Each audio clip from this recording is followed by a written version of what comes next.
and welcome back to the KillerHERTZ Mercedes channel. This is my 2013 SL63 AMG, a car which I purchased around about 6 months or so ago, and since owning this I've been able to tidy or fix up a number of its minor faults, bringing the car up to my standards. Now if you're unfamiliar with my SL63, check out my previous videos on the car which include its introduction video, as well as the video of my lap around the world famous Nürburgring Nordschleife racetrack in Germany. So when I bought this car from a supercar dealer back in the late summer of 2023, the car had been sitting for some time at the back of the showroom behind some Lamborghinis and Ferraris, etc. And although the car is in great condition and shape, the car did have a handful of little faults that required some attention. These include the front bumper, the rear hubs and the rear brake calipers, to name a few. In this video I'll go through all the little fixes and tweaks that I've made to the car since owning it. I hope you enjoy the video.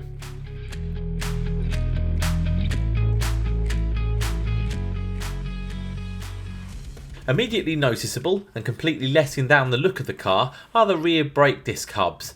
On both sides are completely covered in surface rust, directly below the actual brake disc itself. Not on the fronts however, as you can see here. Although pitted, the fronts are still completely rust free. The construction of the front hub differing, they look like they're made out of aluminium as opposed to steel on the rear. Now from any distance this completely ruins the look of the car. Now there's a fairly easy solution to this however. What I'm going to do is I'm going to hand paint the rear hubs with a couple of coats of this black Hammerite direct to metal paint. Now this is the exact same process I had to carry out on my previous 2011 SL63 AMG, so it must be a common fault on these brake discs, and I can confirm that the final look will be great. Although not completely necessary, I'll also give the hubs a light rub down with some sandpaper, just to ensure that the surface is as flat as possible and uniform across the entire wheel. 20 minutes or so later, now here's the final result. Now don't worry, it does kind of look a little bit reflective and shiny here, but this is not fully dry. Once it's dry, it will dry with a flat or satin finish. And you can see the odd brush mark, but remember that these will be almost completely hidden and barely visible through the rear wheels. Now as a good preventative maintenance measure for future, I will cover the inner part of the actual hubs with a layer of copper grease just to prevent the wheels from seizing onto the hub in future. This was quite difficult to actually get these wheels off the car in the first place, most likely a result of the slight corrosion on the centre of the hubs due to no protection. So a light dabbing of this copper grease on all 4 hubs around the centre area and the centre circumference should prevent any issues in future whenever I need to remove any of the alloy wheels. I definitely recommend it, and copper grease can be picked up really cheaply.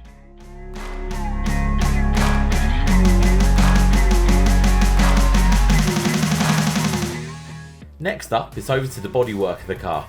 Now the only part which was letting the car down immediately obvious when up and close and personal with the car was the lower trim on the bottom of either side of the front bumper. Now the front was very scratched, cracked and generally in a sorry state. You can also see many stone chips as well.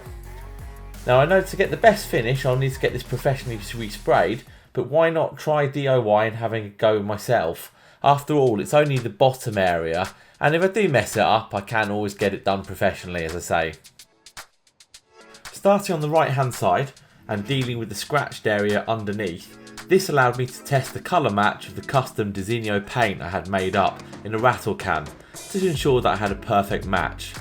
I masked off the surrounding area and fully sanded down all the gouges and scratches until it was a smooth surface. Now onto the left hand side. And again, the same process.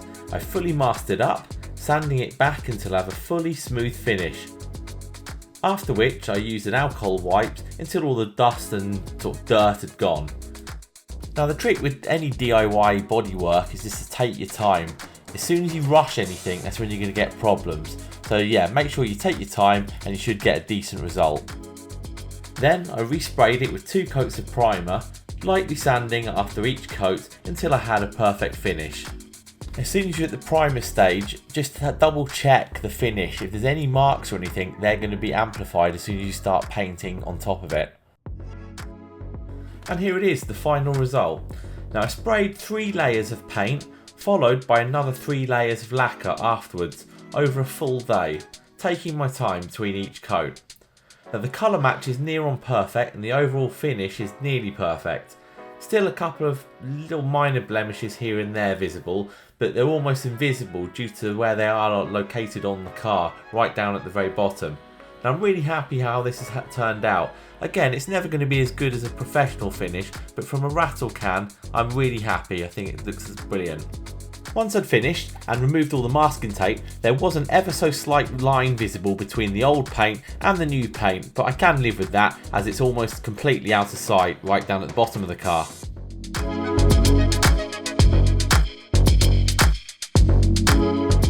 Back around again to the wheels, the rear brake calipers also looked in a sorry state and did let down the look of the car.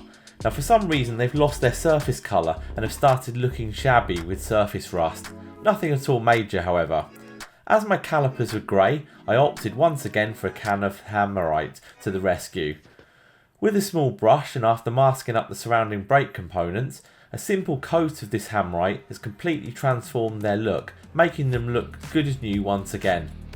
Now Hammerite is also heat resistant, so I won't have any future issues with the paint peeling off at high temperatures under heavy braking. So after only spending around £25 or so on a couple of paints of Hammerite and some brushes, and spending maybe an hour per side, I've completely transformed the look of the wheels once again, and they look as good as new once the wheels are back on.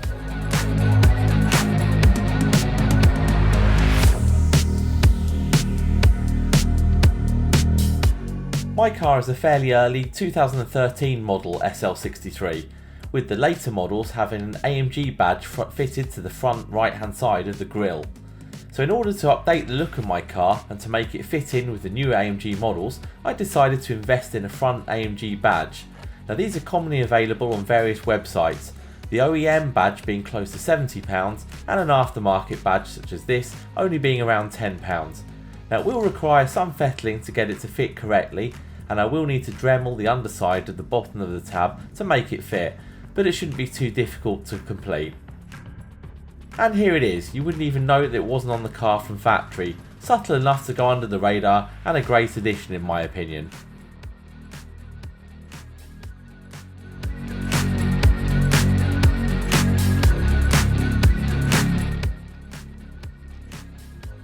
And lastly for this part 1 video, it appears that the car at some point in its previous life had run over a small object or possibly been caught on a curb of some sort.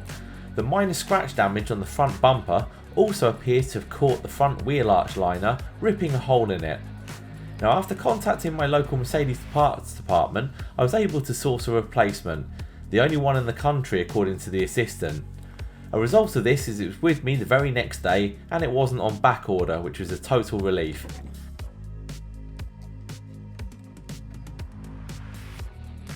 Fitting it is a bit of a nightmare however. It's not difficult as such, it's just a total pain. The wheel has to come off and you also have to unscrew the rear part of the liner and then carefully fit it in under all the trim whilst avoiding getting your fingers trapped. Not a nice job at all, but worth it in the long run.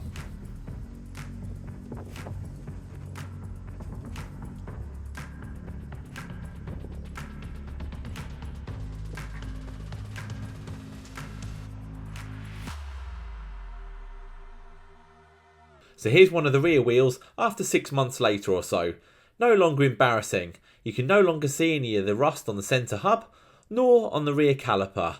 Now it doesn't let the car down anymore, and overall the car looks great in my opinion.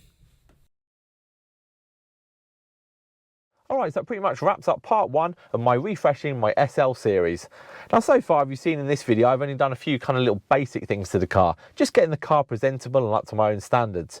In future, I'm going to start modifying the car. I'm going to have a look at the exhaust system to make it a little bit more beefier, possibly have a look at getting some spacers, as well as the windows getting tinted, just to name a few.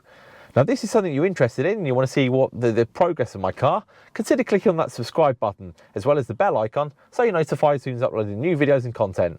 If you enjoyed this video, please give it a thumbs up, and until next time, thanks a lot for watching. Cheers.